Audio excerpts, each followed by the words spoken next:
Hi, Carrie. Hi, Josh. How do I sound, Hannah? We even do a sound check. Sound okay? Testing. Sorry, we were in a little bit of a rush. Yeah, And so we made it. I don't even know how we look. I haven't asked that question yet. That's your We're missing our whole routine. Mm-hmm, Yeah. Mm-hmm. So I'm a little OCD, so hold on a second. Okay. How do I look, Hannah? Thank you. Okay. Thanks. She gives you the answer. The thumbs up. Okay. Everything's good. She said great this She time. said great. Moving I think up. she said it last time, too. Did she? Mm-hmm. I don't believe remember. so. I know. Doesn't matter what she This says. time is what matters. Okay.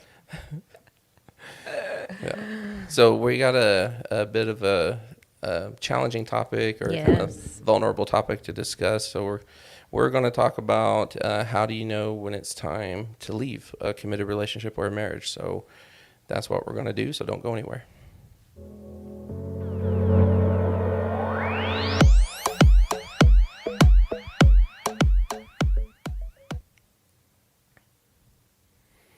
Hello, everybody. Welcome to Therapist Take. We're going to talk about how do you know when it's time to leave a marriage or a committed relationship. And before we get into the different things we're going to cover on that, just want to remind everybody to please subscribe to our channel, ring the bell if you're watching this on YouTube. And, of course, if you're listening to this on the podcast, please go ahead and give us a 5-star review and, follow us and share this with as many people as you think that it might help. And so before we dive headstrong into it, let me just kind of go over the structure of this episode. So Carrie and I are going to talk about when it comes to this idea of how do we know when it's time to leave, which is a very difficult, it's a dreaded question when people are having to ask themselves that.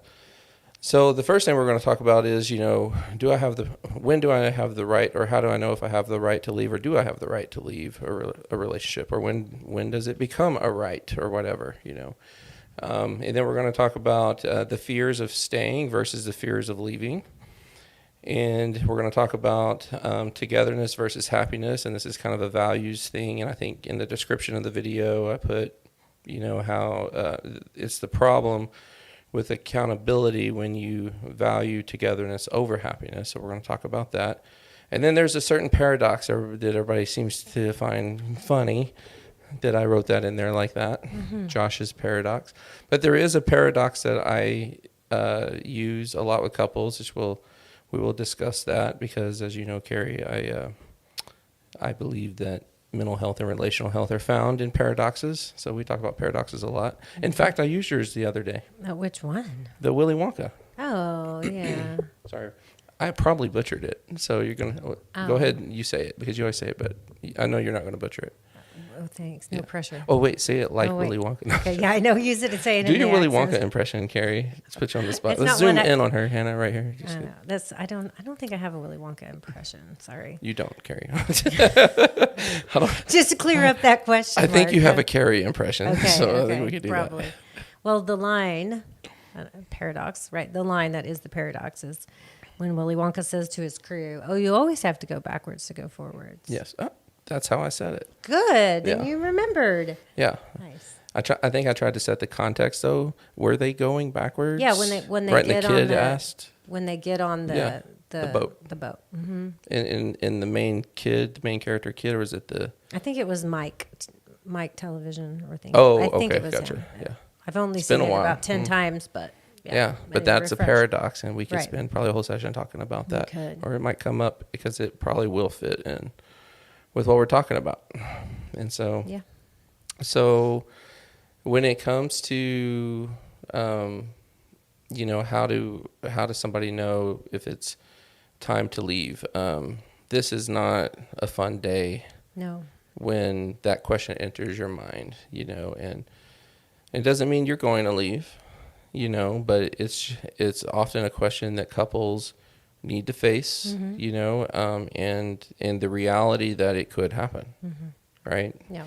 And so we tend to run into that a lot in working with, as people can imagine, if you've ever experienced betrayal of some sort, whether it's sex addiction or some form of infidelity, it's an extremely common question, but nobody likes to ask it.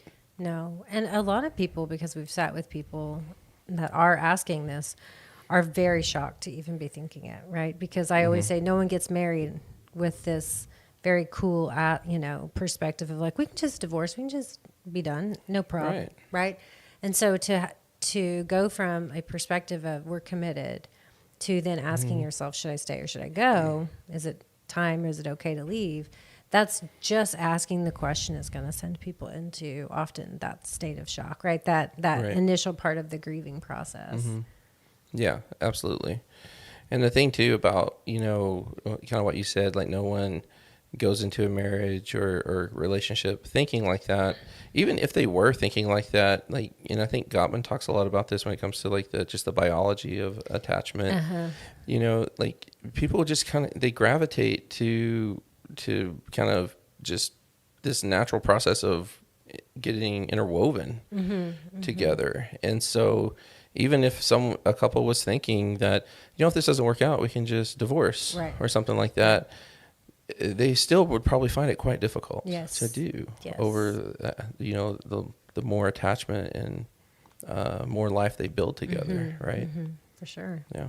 So it's not easy. I mean, we are designed biologically to attach to each other. So this is a really hard question.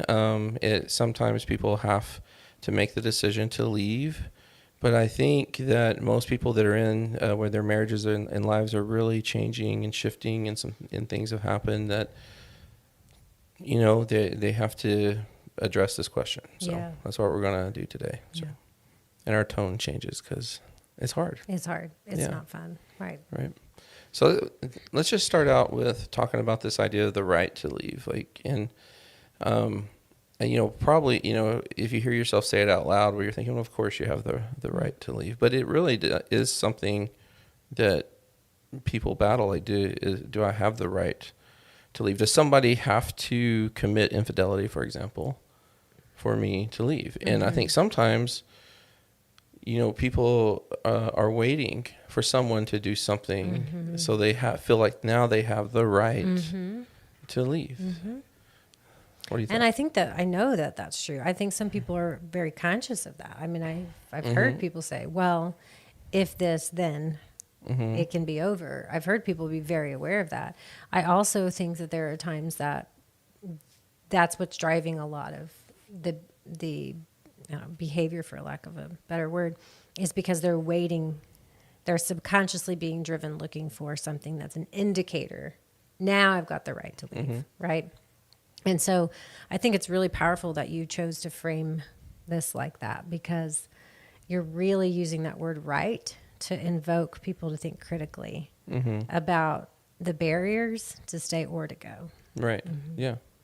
Yeah, because let me kind of go back there.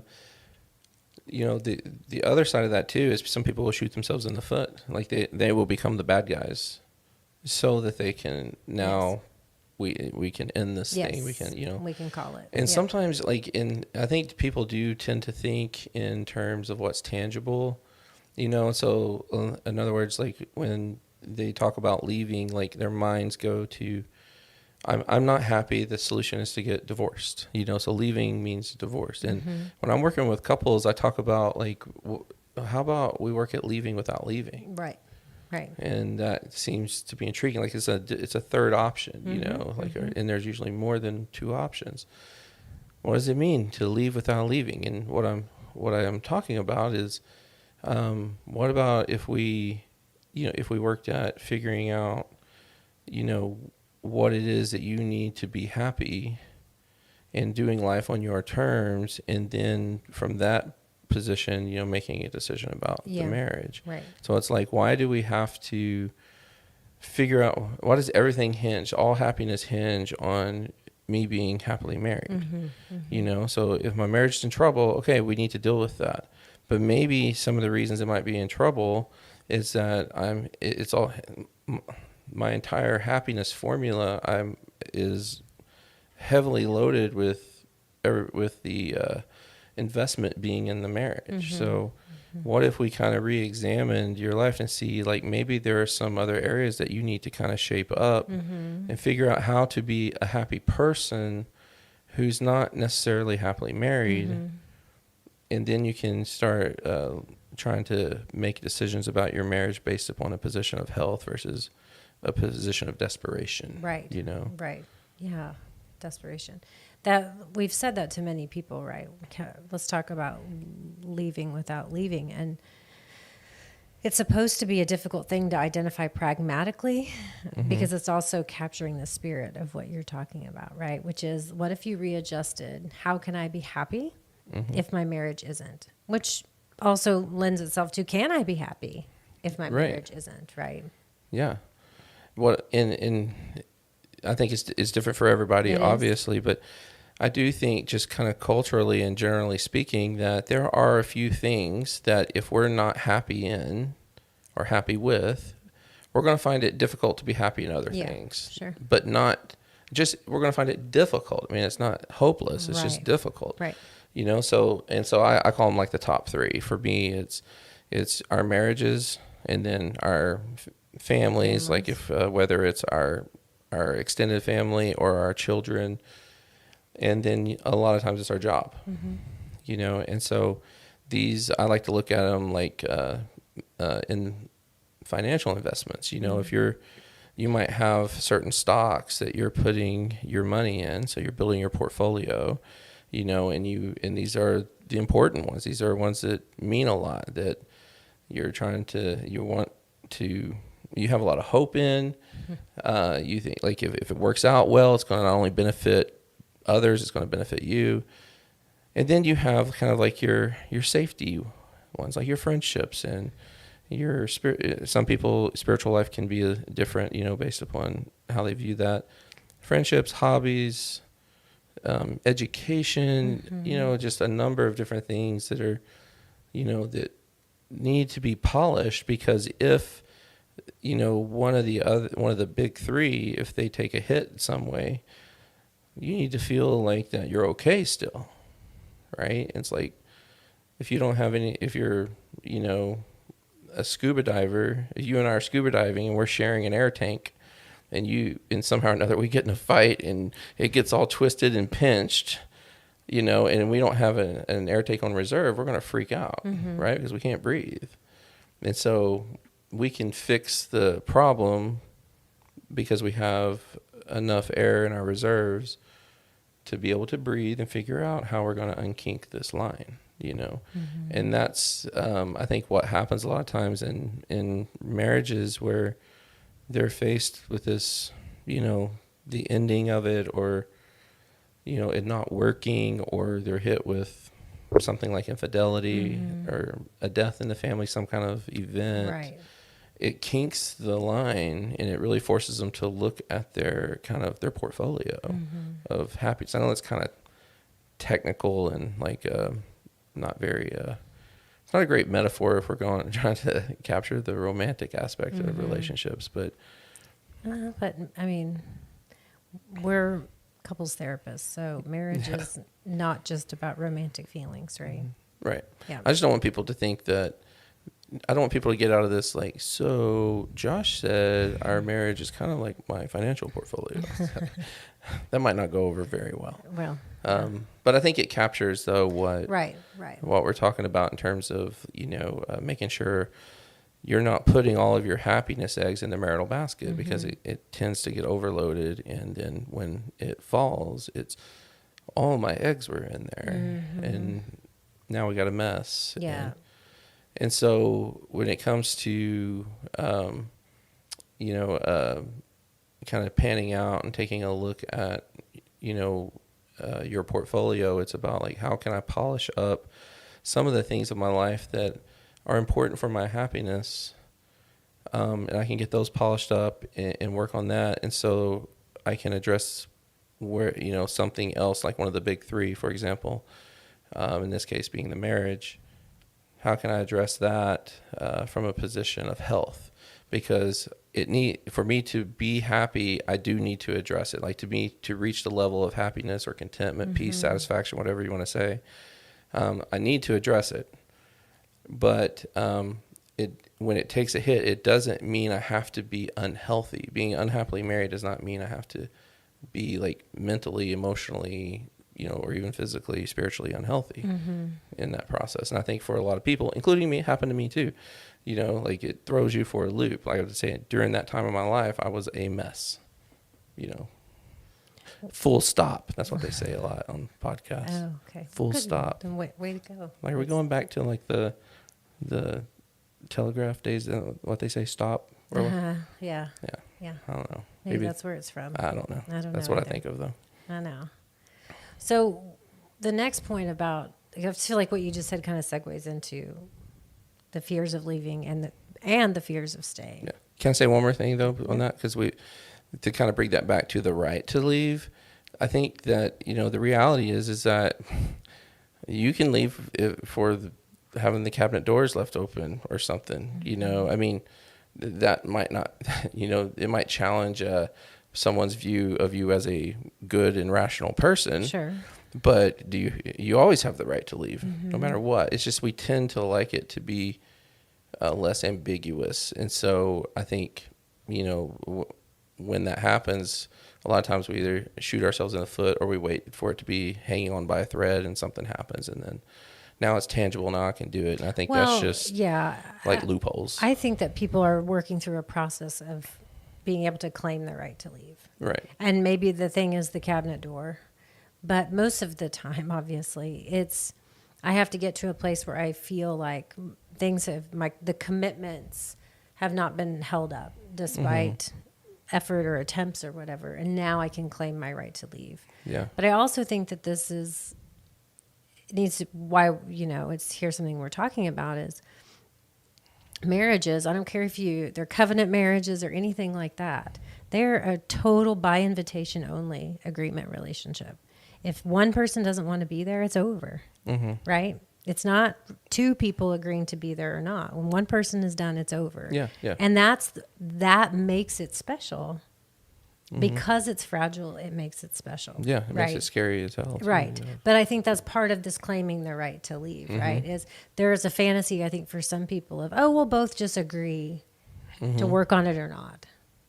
But in my experience as a clinician, it's not usually everybody's just trotting along at the same pace and at the same perspective of, we both agree, we're going to work on this or we're not, right? There's people are all different kinds of spots along that. Yeah, that's absolute. And so, that even when it comes to the right to leave, this does kind of segue into the fears of staying or leaving because, all you need is not being happy. And I think that for some people, that just doesn't feel good enough. Right. Right. And I don't think it's good enough for a knee-jerk reaction. In fact, just to kind of put that disclaimer on there, that when you're addressing this dreaded question of how do I know when it's time to leave, first of all, you're probably not the one having the knee-jerk reaction. I do, and I know you're like this too. Like, if a client's come in and something bad has happened and they're like, I think I want a divorce, like, whoa, let's back up a second. And it's not because we're trying to convince them to not get a divorce, because as much as, we do value relationships, I've had a lot of couples come in that I'm like, gosh, they're so, when they're good, they're so good and cute together. And I would like to see them stay together. I'd like to see everybody stay together. But I think, it's hard to, if you're not happy, it's hard to be together, So we're going to work with people what they want, but we do recognize when we need to hold the phone for a minute. If you're under 20, I don't know if you know what that means. Hold the phone. Probably not. But yeah, kind of take a step back and like, let's think about this for a second, because making a decision like that is, it would be the equivalent of someone saying, I just, my marriage is bad. We just lost our house, lost our job, but I think we just need to have a baby. It's like, whoa, hold on a minute. We do the same thing if, for that too, because it just feels like a baby would feel good right now. Sometimes it feels like a divorce or getting this person out of my life is just would just feel good. And you probably would feel good for a minute, you know. So, but when we talk to people about like the happiness piece, like what about just going and why is saying I'm unhappy not good enough? Well, we know there are many places that message is sent that it's not good enough. Right. And here comes the bargain, the internal or perhaps conscious or subconscious bargain of, okay, then I need these criteria to be met in order for it to be, right, a reason to leave. And that message around staying or going, you know, there are things we absorb. We don't even have to be directly or explicitly told that. Although oftentimes people are, right, to absorb the idea of, you know, just walk away. I hear that so often, right? Yeah. I'm just unhappy. I mean, who gets to be happy, right? Right.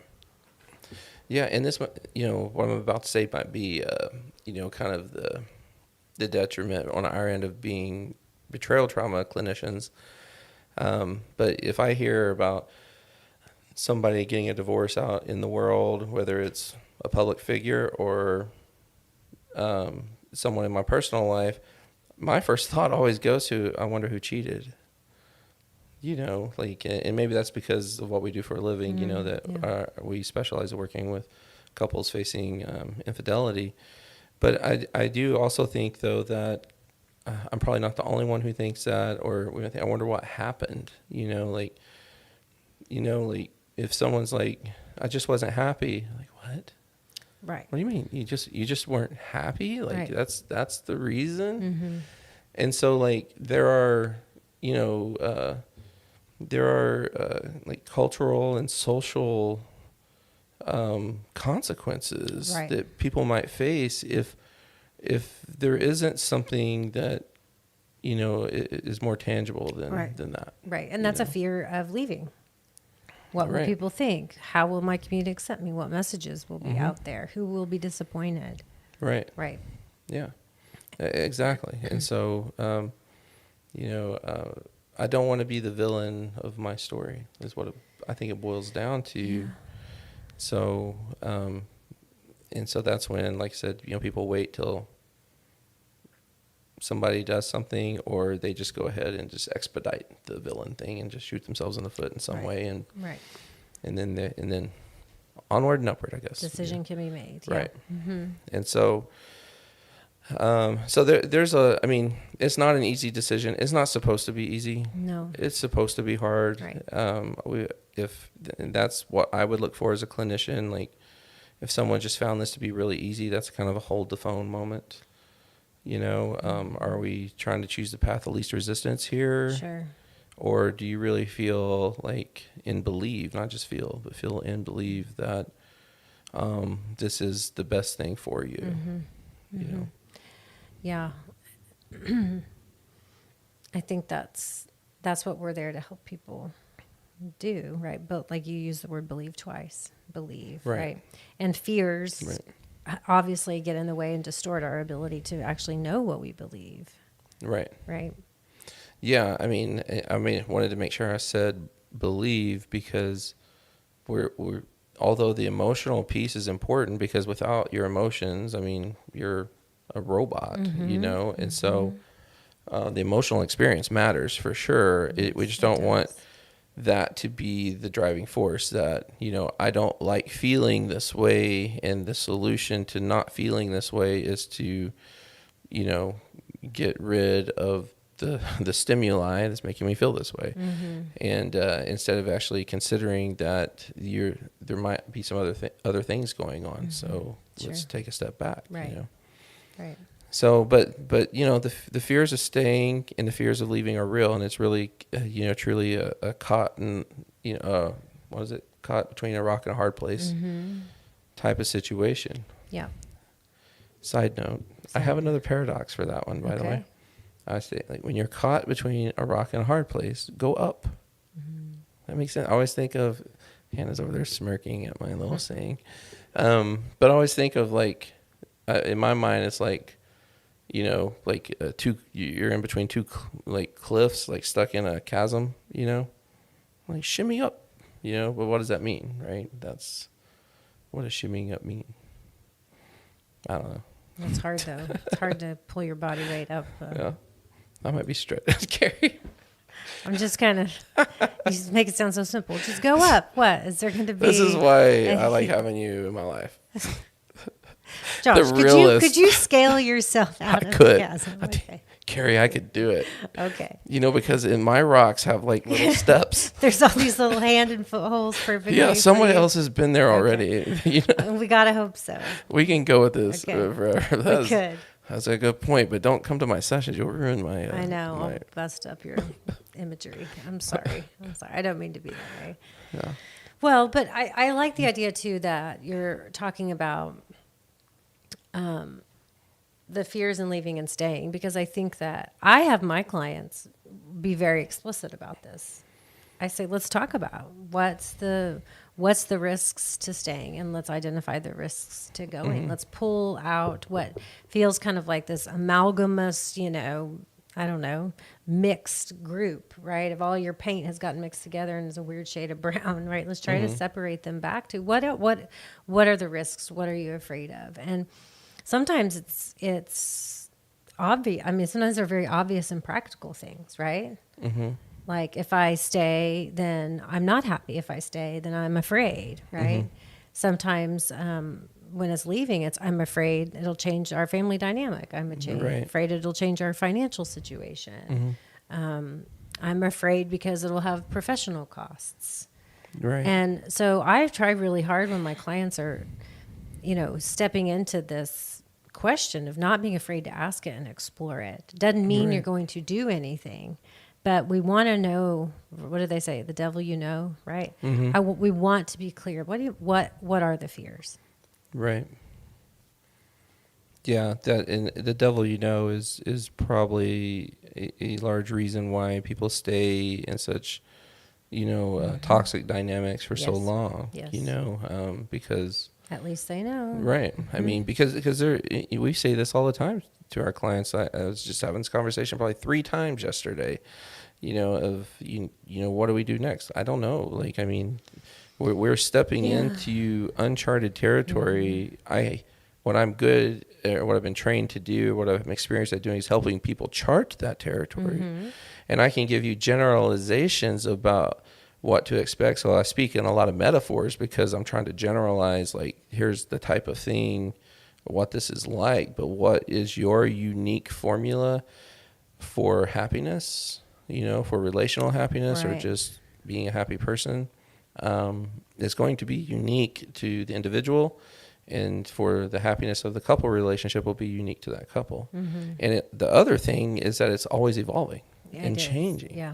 And that makes that whole idea that you were talking about earlier about that, the way I say it takes 2 people to dance a dance and it takes 1 person to stop the dance, It makes that reality, I think, scary. It really shows the vulnerable nature of a couple relationship, because it doesn't matter how much you want it and how much effort you put into it. You work so hard.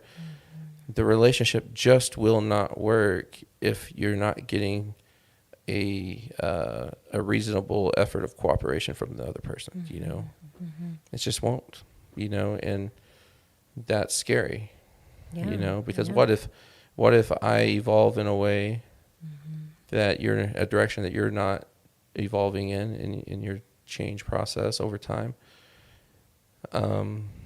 And that's what Helen Fisher talks a lot about in some of her work is, and we put links to these books, by the way, or some of these books in the description. But she talks about, that most marriages end not because people stop loving each other, it's because their values have shifted and changed differently and in different ways, and they just couldn't, get them to line up enough to make it work. Mm-hmm. It's kind of that cliche. I hate that it's a cliche answer that I don't know if we want the same thing anymore. Right. We grew apart. Yeah, we grew apart. Yeah. Yeah, which is, it's kind of cliche, but cliches come from something. They come from a lot of, right. pattern. And so, but I do think, like when you're trying to determine this question of how, so we first address the right to leave it. So like is recognizing, first of all, you have the right to leave, and no matter what. But that doesn't mean you should, just means you have the right. But addressing the fears of staying versus leaving, I think, is important part of the process of making that determination, and it's not as easy as like the balance scales. Right. It's like, let's just do a to-do list or a pro-con list, and then whichever one's longer, that tells me what to do. It's not that simple. But it is important to look at it, and kind of see what you're up against. Yeah. Do you notice different fears between men and women? Yeah. And that's a great question. And so I'm going to give you my take on it, and you can tell me if you're seeing the same thing. It seems like to me, and this is anecdotal from the clients I've worked with, that it seems like women are they're more afraid of financial. They have financial concerns. A lot of people that we've worked with are still, and it's not just our culture. I mean, I think this is pretty much nationwide, right? That men are still making more money than women on average, right? Yep. And so even if you're educated and have a job, doesn't necessarily mean that you're set up to succeed. So there's that, piece of it. I feel like both men and women get real concerned about the effect on the kids. I find that to be quite equal. Yeah. On both sides.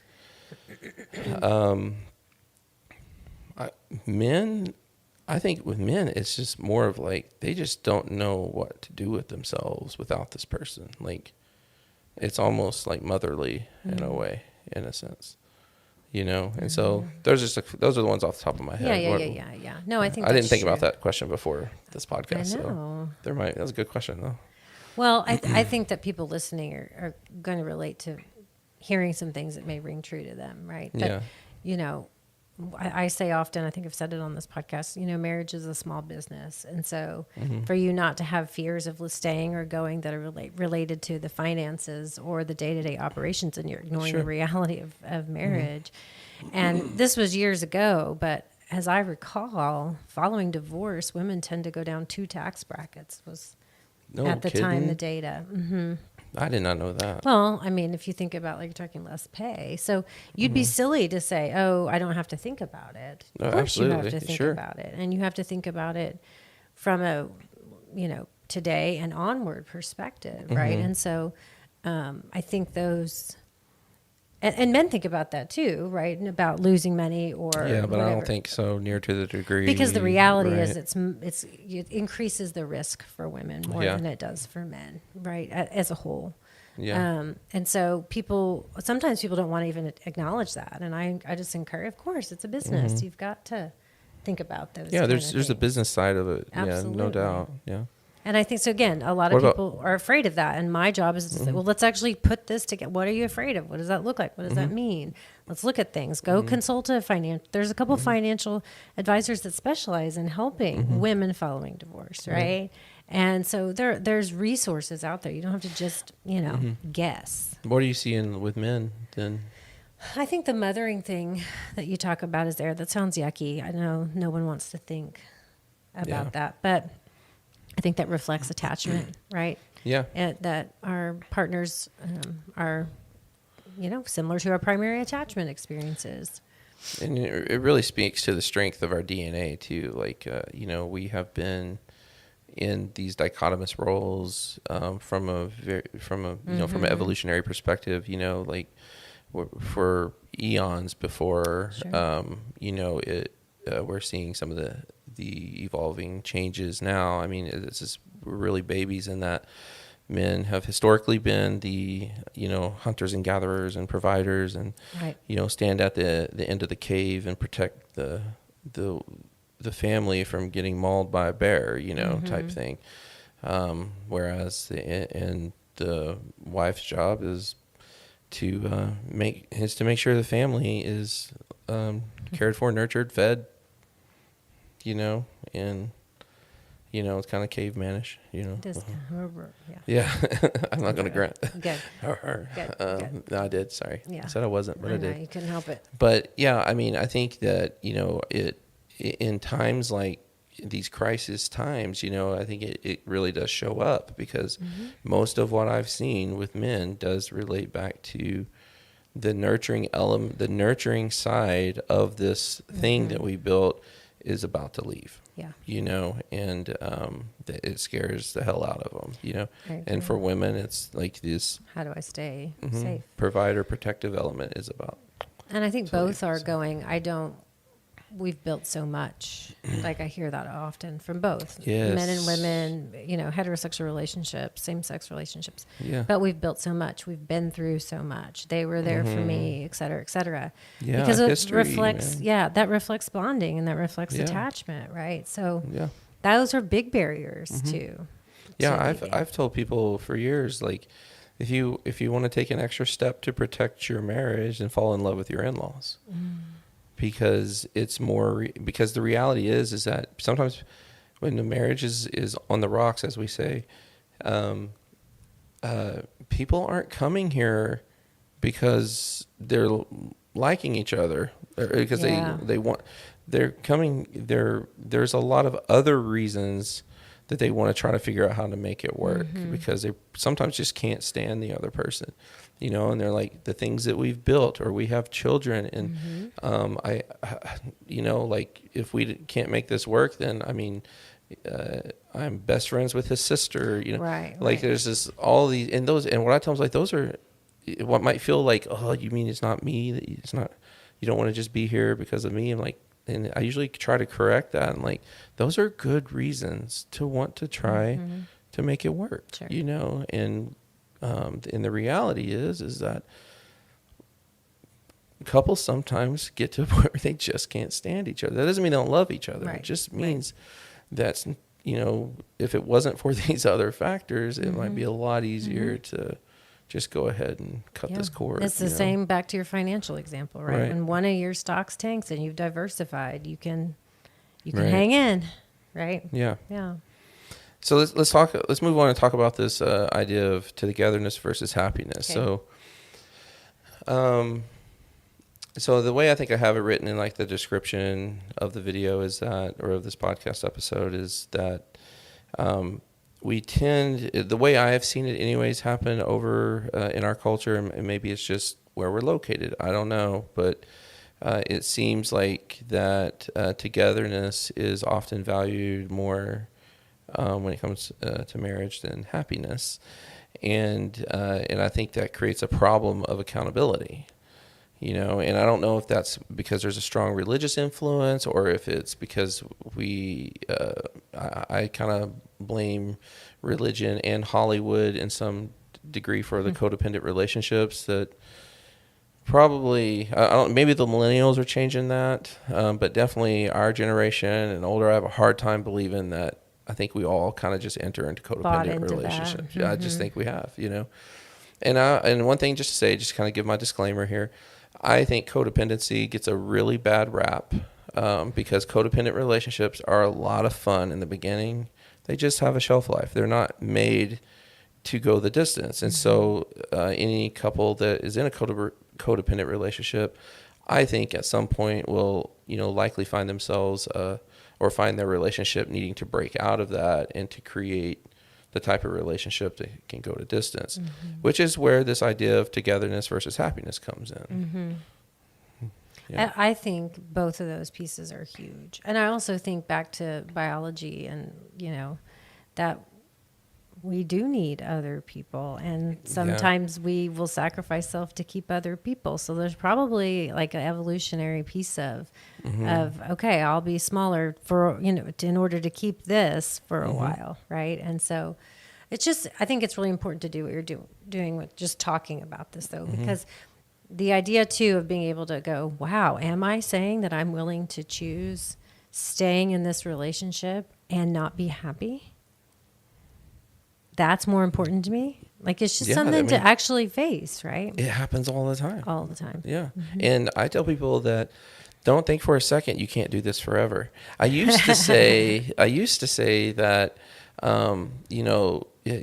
this is, where I used to call it expediting the inevitable. So in other words, if you keep doing this, eventually, it's going to fall apart, and so when you come to therapy, sometimes it expedites the inevitable. I don't say that anymore because we all know people that can do this unhappy, lifestyle forever, and they probably end up being bitter old people that yell at kids running across their lawn type thing. I think that's where that, when we were in graduate school and we were learning about dynamics, remember the dynamic pattern of the nag, right? Yeah. She nags, so he has to withdraw, right? And then she nags some more and he withdraws some more, right? It's lovely, right? It's so stereotypical. But what that's doing is reinforcing this idea of choosing togetherness rather than happiness, right? The idea that we make these jokes about marriage, and we make jokes about, the ball and chain, and women, and those men, and it's those that kind of humor is really kind of, I think, speaking to this idea of, well, then why are you married to somebody that you don't even seem to like? Because we're married, because we're together. Yeah, and when you talk about it like that, it just seems asinine, right? It does, like, what? Right. But it's, on an emotional level, on an attachment level, it's hard to break out of that because of going back to the fear thing. Yep. If I change how I do things, I would say this isn't good enough for me anymore. Like, how does that change us? And a lot of times that changes everything. Yeah, it changes everything. Because even too, like friendships, for example, like if I decided, if I'm going to look at myself or look at my marriage and decide, like, I don't like how I'm operating, I don't like how this marriage is operating, therefore all I can change is my part in it. So therefore I don't like my part in this operation, I'm going to change that. That's also going to change how I do my friendships. Yeah. It's going to change it's just going to change everything. Yeah, because it's a system. Right. And so it sometimes takes a lot for people to get there and be like, all right, it's time. But I do think that in talking about the problem of accountability, so I agree with you 100%. Like, togetherness is really important. Community is important. Commitment is important. So when people hear me talk about this, like, I don't want them to think that I don't value togetherness. I just think that doing it this way gives you the best chance of togetherness. And this is the paradox that comes in, which we'll talk about the saying here in a minute, but this is a paradoxical idea that if I want to be happy, I have to make that my focus, and that gives me the best chance of being together. But that also means I have to be willing to not be together, because I have to, in other words, if I'm going to speak up sooner now, I'm going to I'm not going to shoot myself in the foot before I can say something, or I'm not going to wait for you to shoot yourself in the foot before I say something. I'm going to go ahead and speak up as I start to pay attention to we're deviating from the path. What makes that so hard for people? They feel like that's being selfish. Yeah, I mean, it's funny you said that when you talked about the nag thing, and my mind went that it's the side that I hear a lot. So the nag's often associated with women, right? The side I hear a lot with men is being a pig or being like selfish, kind of to take it that direction. And one thing I say a lot on that is, like, with nagging does not exist if both people do it. You're only a nag if the other person is choosing not to nag, because now we're just complaining. We're both complaining to each other about something. And a lot of times that's an argument or a dialogue. But if you have one person who's willing to do that and another person's not willing to do that, the person who's not willing to do that weaponizes that experience and says, you're a nag. All right. And so nagging kind of reflects the emotional side of the relationship that typically or historically women have occupied that space, right? Selfishness kind of reflects the autonomy part of the relationship, which historically men have occupied. So when the complaint, I guess, the nagging, that we hear, that men will hear, is that he's selfish. He's being selfish, But again, it goes to the same thing. Selfishness, first of all, is a very tricky concept. So I'm not going to get it. Maybe we should make that another episode, because there's a lot to talk about that. But, maybe I'm not saying there isn't pure raw selfishness that can happen. I do believe that can happen. But a lot of times what people are experiencing is that this type of selfishness is existing because the other person isn't willing to be selfish. And so because the other person isn't willing to take their rightful space in the world of autonomy, just like men often aren't willing to take their rightful space in the world of emotion. In a shared emotional space. Right, in a shared emotional space, in a shared autonomous space, and maybe that, I do think that's that might have worked in the 50s, that might have worked in the 1920s. And maybe it didn't, and no one said anything. I don't think it did, but it definitely doesn't work now. Yeah, it definitely doesn't work. Right. Especially because I do think that satisfaction and peace and joy is more on people's radar. Technology has given us that ability, right? More free time, right, et cetera. Yeah, and so, so kind of going back to togetherness and happiness, when you value togetherness over happiness, there's just not any accountability there. Like, if I know you're locked in, you're not going anywhere, because your value, the value system says so. The value system says you value being together more than you do being happy. So that opens the door up for me to do a lot of things. True. And to misbehave in a lot of ways, and not be too concerned that you'll leave me. And as much as I wouldn't want on my wedding day my wife to say, "Now you behave or I'm going to leave," but I do think there needs to be, or there should be, an understanding that that my partner would be willing to leave.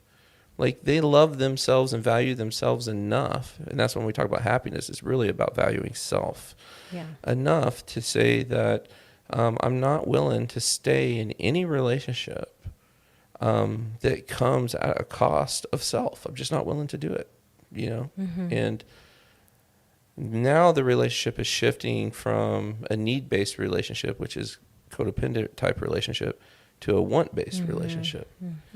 And which can be, in terms of like the meaning behind that, it's like, you want me? That means a lot more to me than you need me. Yes. You want me. Okay. Right. Oh, wait, but you can unwant me.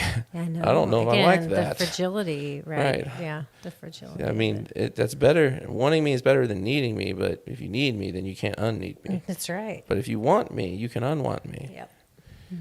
And that scares me. It's but that terrifying. holds the relationship accountable to health. Right. That's actually what keeps me. Right. It's what makes it fragile, but it's also what makes it strong. Right. Ooh. Paradox. Love it. Paradox. I have to write that one down. Okay, you recorded it. Yeah, I'm going to backlist it. I'm going to quote Carrie on it now. Oh gosh, now Put Carrie's on there, paradox. and you're going to look so narcissistic. I'm like, I know. Thanks, Josh. Yeah. I already don't. I'm already battling that, right? I don't want to be the only one who quotes myself.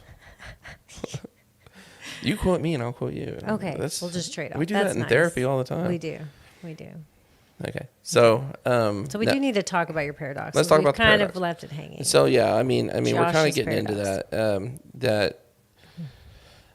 What I say a lot to couples: if you're not willing to lose each other, you're not ready to have each other. And the conversation we were just having kind of is exactly what I'm talking about. That a lot of couples, when they hear that, don't quite understand it. They balk at it. Some of them, I've had some that just did not like Flat, it not at all. happy. Yeah. Because it challenges the narrative that's based in this value system of togetherness over happiness. Right. So, but it's saying that, like, it's reflecting upon that their relationship is a need-based relationship and it needs to shift, and it's about reclaiming self, trying to for example, I'm working with couples that are dealing with infidelity. To date, I don't think I've ever had a case yet where loving when we're talking about the person who committed the act of infidelity, that loving the other partner was the problem. You know, like if you only loved me enough, you wouldn't have done this thing, right? But every single one of them, they didn't stay faithful. They didn't cheat because they didn't love their partner enough to stay faithful. They cheated because they didn't love themselves enough to stay faithful.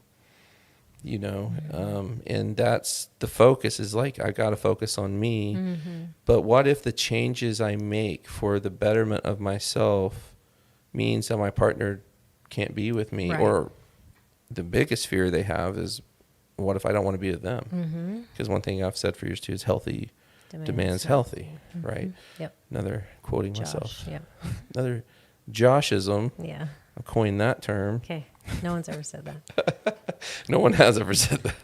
Not relating to me anyways. There's probably Not some with other referring Josh to out you, there. Josh, yeah. Yeah. Healthy does demand healthy. And again, the idea that I've got to love myself and you may not love me back. Yeah, it's scary. It's very scary. It's scary. Like, I don't feel like I'm in a codependent relationship anymore, but I think it still should be a scary thought. Yeah. You know, it should be a moving thought, a perplexing thought. You know, leaves you doing that thing where you look like you're doing long division, right? Where you're like, I got to really think about that for a minute. Yeah. So in closing, let's just, what's your summation of like, to kind of answer the question that was posed from the beginning is, how do I know when it's time to leave? So I get asked this a lot directly. And my answer is a very unsatisfying answer. But I think it's the one that is accurate, which is you just know. I think you know. Yes, I'm the same way. Yeah. You know because you've done the things that some of the things, most of the things we've highlighted today. You've acknowledged that you have a right to be here. You have a right to be invested in your life, that you've acknowledged your fears, right? You've been willing to be open-minded that there's many, many ways to be happy. There's many, many ways to be in relationship. And that you're willing to say, I'm going to change some of these things and see what happens. Yeah. And so I think in that process, in that letting things fall away and new things come, you just know. Yeah. And I mean, when I say that, it's a mind, body, spirit knowing. It's not a cognitive knowing. It's not a running. It's not a fight, flight, freeze response. I mean, know. Yeah. Knowing, K-N-O-W. Yeah, yeah. I get asked that question directly a lot too. And I always answer it by going, babe, listen. No, You're so funny. No, I actually, you know, your answer is that's the answer. I know it's kind of, I know, like, you know, we gross. Watch this episode for an hour and you know, you'll just know. You'll just know. I know. But, you know, there's really like a resolve in it, you know. But I also think that it's reasonable to say, like, it's not just going to happen to you. Like, right. Taking some of these other steps and working with somebody to address some of these, you know, the question of like, what gives me the right to leave, you know, and what am I afraid of? You know, this will help you get to that point where you know that you're ready. It's also knowing you're ready to stay. That's by right. the way. It's a process. This isn't just the steps to leave. Sure. This is to know to stay or go. Yeah. I think I want to stay. The surrender and the falling away invites the new, right? That's where the Esther Perel quote of, we often have 2 to 3 marriages in our lifetime, and sometimes they're the same person. And that means you've allowed this process of something ending and something beginning. And that may be a legal marriage continuing, or it may be the ending of a legal marriage, right? But you just know when you let this process fall away what's supposed to fall away. Yeah. It's the question also, you know, Esther Perel of, you know, this marriage has ended. Do I want to create a new one with this partner? Right.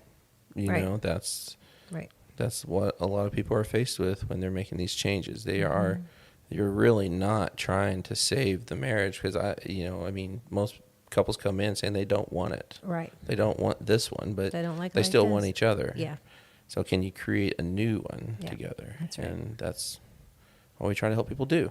Yeah, And we do. it's not easy, and it's not, there's not a handbook to it that works every time type thing, you know?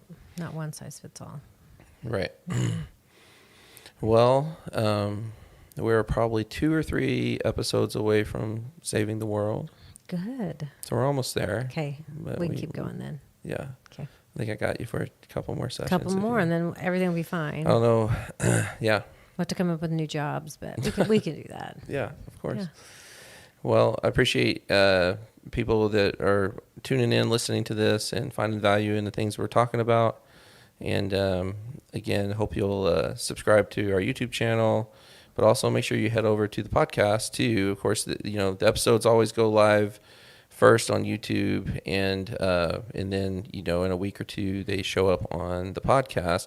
But I've also been putting some bonus episodes on the podcast that you're not going to find on YouTube, or at least in that form or in the edited way that I did it. But I have one coming out, for example, it's going to drop Monday. That's with Diana Giles's new podcast. That's right. And so it'll be on her podcast and ours. And it'll be on stress management. Good. And so, so make sure you just head over to the podcast too, if podcasting is your thing, and give us a review or see if you like the content over there. It's the same content, So yeah, you just don't have to look at us. That's right. You just get to listen. That's right. And put us in 1.25 time. We sound much better. Okay, that's true. We do talk slower. You can tell. I've been, it's funny because I've been trying to talk a little faster. Because when I listen to it, I'm like, oh, it's mainly me. I sound so slow, and then I'm like, put it 1.25 time. I'm like, all right. You're like, that's nice. Now I sound like I'm from like New York or East Coast. Yeah. Where they talk faster. I just talk like I read. Really slow.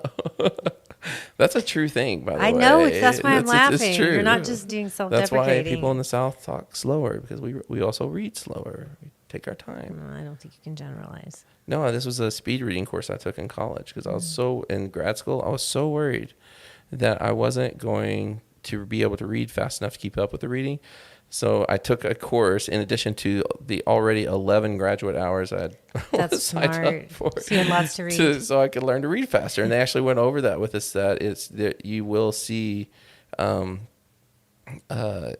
people, based upon what region you live in. It's not an intellectual thing, it's a cultural thing, where in the South or southern states, we tend to we talk slower, we read slower, it's like it's a pacing thing. I don't know, unless they were lying. I don't know. I don't have a source to cite let's go check other than that. Those speed reading people that convinced me to take their sold class. You their course. I'm starting feeling a little scammed now. This is before graduate school and you knew how to critically think, Josh. I don't know if I'm reading faster. Here, now that I think about it, I'm like, I'm not reading any faster than I used to. Okay, so not only did it not help, maybe it was a scam. Okay, well, we solved that problem. problem. We took care of it. All right, well, we better go. I guess we're getting silly. We better go. Yeah.